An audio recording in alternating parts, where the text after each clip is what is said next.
Redpath. We didn't hear you.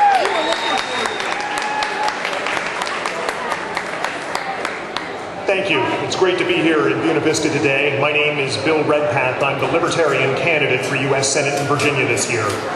I have a friend who was at a conference recently, and there was a speaker at that conference. You might remember about 40 years ago, there was on the cover of Time magazine a photo of a little girl running down the street in Vietnam. Running down the street, her arms were outstretched, her face writhing in pain, she was screaming, she was on fire.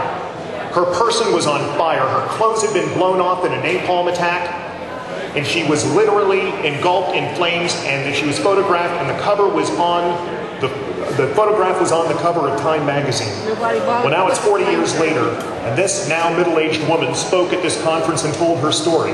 How she was raised by the post-Vietnam War Vietnamese government. How she had so few choices in her life. She went to college. When it came time to go to medical school, the government told her she could only go to medical school in Cuba. She went to medical school in Cuba. She married somebody from Cuba. When she wanted to go on a honeymoon, the Cuban government told her that she could only go to Russia on her honeymoon. She had to get a permit to go on her honeymoon, and they would only allow her to go to Russia. But the plane to Russia made a stop in Montreal. And on that flight from Havana to Montreal, she told her husband, "Dear, we are getting off that plane in Montreal, and we aren't looking back." Because the thing that meant more to her after being raised in Vietnam and having been forced to go to medical school in Cuba, freedom and liberty was the thing that meant most to her. But she said something at this conference. She said, "The thing I fear most about the West is that it is losing its interest in liberty." I fear she's right. That's why I'm involved in the Libertarian Party, and I, Bill Redpath, am the Libertarian candidate for U.S. Senate in Virginia this year. Let me tell you, in case you're not familiar with the Libertarian Party, it's a combination of conservative on economic issues and liberal on social issues, but there is one common theme that runs through it, and that is individual liberty and responsibility coupled with personal freedom. And you have to have responsibility if you're going to have individual liberty. The two go hand in hand. They must. Consequently, what do I stand for as a result of this philosophy? First of all, I stand, if we didn't know it before 9/11, we know it now. We must have national security, but we will best have national security over the long run through a non-interventionist foreign policy. And in the short run, that means getting our U.S. military out of Iraq.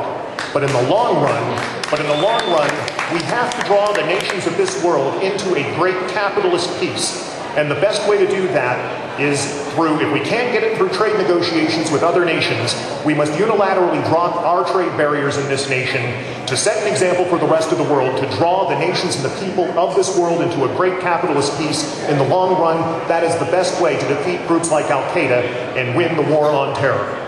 But the real economic problem in this nation right now is not high oil prices and high gas prices. It's the coming entitlement spending explosion. Ladies and gentlemen, let me tell you something. As sure as the sun is going to rise in the east tomorrow, the United States is going to welch, the U.S. government is going to welch on its promises on Social Security and Medicare. There is no alternative. It must. And we need to address this question due to our aging population as soon as possible. I propose doing that through the Cato Institute's 6.2% solution for Social Security. 4 out of 5 of you out there pay more in Social Security taxes than you do the individual income tax. If you could take your 6.2% that you pay into Social Security, put it into a private investment account, and allow the employer's portion of 6.2% to pay for the transition costs and people who currently are receiving Social Security and disability and survivors benefits, the Congressional Budget Office has said that this is a way to restore solvency to Social Security and to provide for secure retirements over the long run for our retirees in this nation, and they deserve that. With Medicare, we must explore new ideas such as medical savings accounts, allowing people to cross state lines to purchase private insurance, and also prepaid Medicare accounts is needed because by 2017, we're going to be spending more on Social Security than the system is taking in. It's already happening with Medicare. Medicare is already spending more money today than it's taking in. This is a crisis that is blooming in this nation. We must take steps now to stop it for the benefit of all Americans. We've got to reduce federal spending, devolve responsibilities to the states, and also institute a flat tax, lowering taxes, doing away with our complicated tax code, lowering the marginal tax rate to stimulate entrepreneurism, which we will need more than ever in this nation in the future. With that, I want to ask for your vote, William Redpath for U.S. Senate, and also for the Libertarian Party presidential candidate, former U.S. Congressman Bob Barr. Please vote for him. Please vote for me on Election Day. I thank you for your attention. Thank you.